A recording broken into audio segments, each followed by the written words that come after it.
عمرك اتخيلت الحياة من غير موت، من غير فراق؟ ايه اللي هيحصل؟ تعالوا شوفوا حدوتة الخالة تعاسة اللي حبست الموت فوق شجرة الكمثرى. حدوتة من الثقافة الأسبانية. تعالوا شوفوها. في زمان بعيد قوي، ويمكن مش بعيد قوي، كان في ست عجوزة عايشة لوحدها في كوخ اسمها خالة تعاسة. عايش معاها كلبها اسمه تارو. الست دي كانت عايشة على الصدقات والثمرات اللي بتطلع لها من شجرة الكمثرى بتاعتها. خالة تعاسة كانت عايشة تمام، مقضية حالها، لكن ما كانش منكد عليها غير شوية العيال اللي بيجوا يخطفوا الكمثرى من على الشجرة حتى قبل أوانها. حاولت تجري وراهم، تهشهم، تشتكيهم، تجري وراهم طاروا، مفيش فايدة. العيال ما بتهمتش. وفي يوم برد جدا جدا جدا ومطره وتلج، عدى عليها راجل مسكين، دخلته من البرد وقسمت معاه شوية الأكل القليلين قوي اللي كانوا عندها، واديته فرشة ينام عليها. الراجل كان متأثر قوي بخالة تعاسة وكرمها برغم فقرها.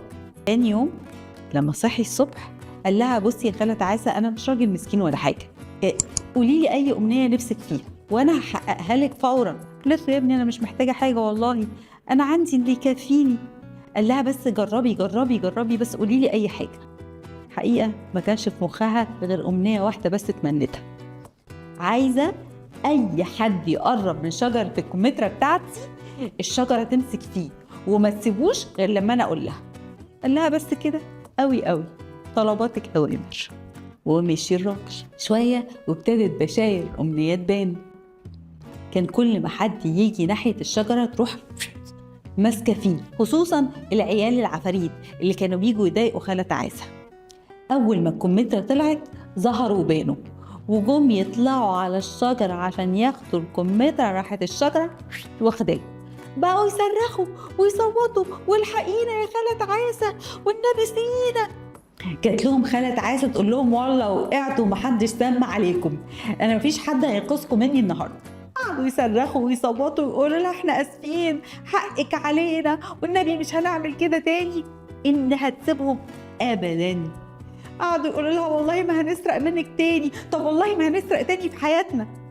أمي سابتهم ونزلتهم الخالة تعاسة، وبعد كده حياتها كلها بقت هدوء وراحة، والكمثرى موجودة تاخدها أي وقت هي عايزاه. لغاية ما في يوم خبط عليها ضيف جديد، قال لها: افتحي يا خالة تعاسة. قالت له: مين؟ قال لها: أنا الموت، جا وقتك. فتحت له خالة تعاسة، لقيته غلبان وشكله مبهدل كده، راحت مدخلاه ومضيفاه ومأكلاه ومشرباه. الموت كان مستغرب جدا من اللي عملته خالة تعاسة معاه، أول مرة حد يضيفه. بس شوية وقال لها: يلا يا خالة تعاسة، جا الوقت. قالت له: طيب يا ابني معلش، طلب أخير، بص فاضل كمثرتين على الشجرة، تطلع بس تجيبهم لي أخدهم معايا على الطريق قبل ما أخش أجهز. قال لها: ماشي، وراح طلع على الشجرة علشان يجيب الكمثرى. راحت الشجرة ماسكة الموت، بقى يصرخ ويصوت وينادي على خالة تعاسة، وخالة تعاسة تبص عليه من الشباك وتضحك وتقول: بقى بني لو عرفت تنزل. وقضت الأيام كده.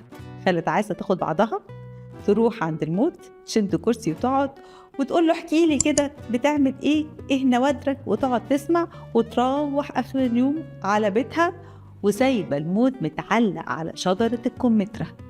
بس في نفس الوقت ده كانت الناس في كل مكان في العالم بتدور على الموت ومش لاقياه.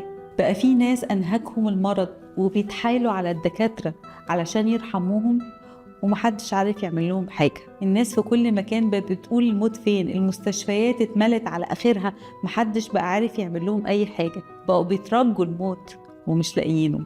فضلوا يدوروا هو الموت فين، هو ايه اللي حصل، لغايه ما اكتشفوا ان الموت متعلق عند شجرة الكمثرى عند خالة تعاسة. ابتدت وفود من الناس توصل للخالة تعاسة، سفراء وأطباء ورجال دين، كل الناس بيتحايلوا على خالة تعاسة علشان تخلي الموت ينزل من عندها، وهي أبدا ما هنزله. يا ستي يهديكي يرضيكي، الناس تعبانة، الناس بتترجى الموت، نتوسل إليكي. هي أبدا. لغاية ما فجأة قالت لهم: ماشي، أنا موافقة بس على شرط، قالوا لها اللي انت عايزاه.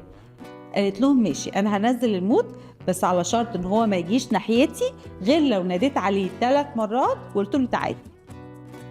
الموت وافق طبعا مرغم، ونزلته خالة تعاسة من على الشجرة. ولغاية يومنا هذا خالة تعاسة ما نادتش على الموت ولا مرة. وعلشان كده بيتقال إن لغاية يومنا هذا التعاسة موجودة ما بيننا في حياتنا. وتوتة توتة خلصت الحدوتة، يا رب تبقى حلوة ومش مكتوتة. وإذا عجبتكم الحدوتة دوسوا صغنطوطة على كل الزراير المحطوطة على هذه الشاشة المفتوحة على قلوبكم الطيب. أشوفكم المرة الجاية، سلام.